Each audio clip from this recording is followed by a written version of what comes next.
drop the beat. Where it's at? Two broke writers and a microphone. Where it's at? Two broke writers and a microphone. Where it's at? On YouTube. Fresh.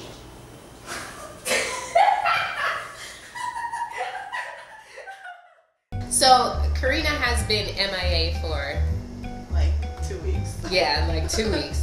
Explain to us, where have you been? Yeah, I've been doing some author conventions, doing some signings. I went, the beginning of August, I went to New Orleans for author reader convention. And this past weekend, I just got back, actually last night, from Augusta, Maine for the Believe, Hope, Live author convention to help cancer. I got to meet some really cool, really rad authors there.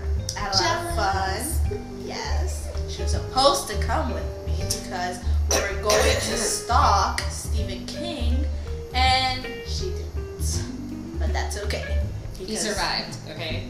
We are planning on going to another convention in 2 weeks. 2 weeks! Hello. Start the countdown.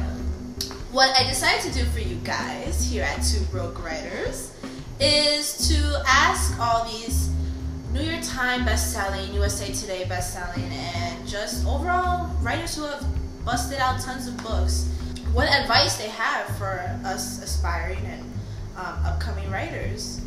And they had a lot to give. But before we share the little clips that I took, I wanted to ask Miss Maxie Steer what advice she has for you guys as well. Because we also have, you know, gone through a bit of the process ourselves. So, what's up? What would you tell our broke writers?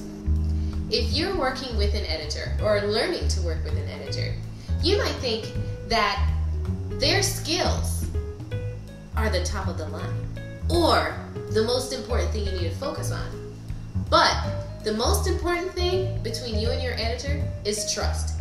If you don't trust them or they don't trust you, you're not going to get a good experience out of it. So, bottom line, trust your editor. My advice that I have for my broke writers is don't expect overnight success. A lot of us go in not just thinking that we have a story to tell, but also thinking that we might make some money or we might have a movie come out, but that is not the case and it might not ever happen. But we just have to keep trying and don't stop writing. That's the most important part. Sometimes we get very discouraged because that overnight success doesn't happen. So don't stop writing, keep going, and take negative reviews or criticism with a grain of salt. Because not everybody's going to like your story, but there will always be an audience for the story that you have to tell. Hi, I'm Elsie Dover. I write new adult fantasy and new adult contemporary romance, also romantic suspense. My advice for new aspiring writers, it would be to never give up. Things get tough, you just have to keep on pushing through it. Trust me, I wanted to quit a few times, but I don't. So just keep going, work hard, and one thing too, instant success is not going to happen, okay? So don't get that in your head. It takes a long time to work through everything, so just keep your head up, keep going, and it'll all work out great. My name's Joe Roper. I write middle grade young adult fantasy. And my advice to any aspiring writer is do fall in love with your characters and your story. Do not fall in love with your words. I think a lot of us want to sound romantic and we have these great words that we think are fantastic, but the words aren't moving the story forward and the reader is noticing your words, and you should delete them immediately. So love the story and the characters. And do what Iverson says.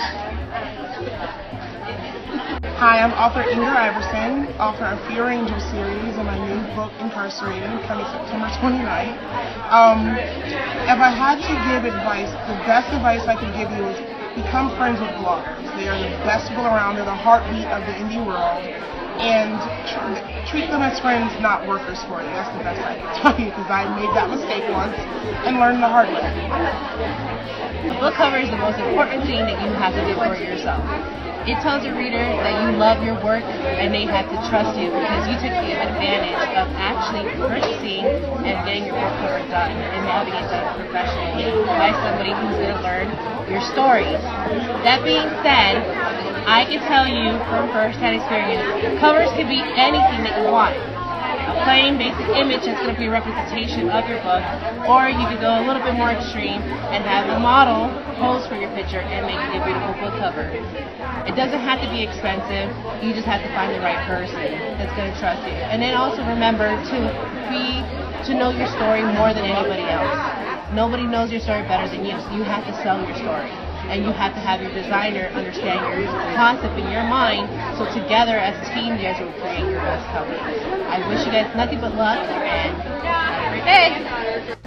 Hi, my name is Stacey Rourke, the author of the Legend Saga and the Griffin series.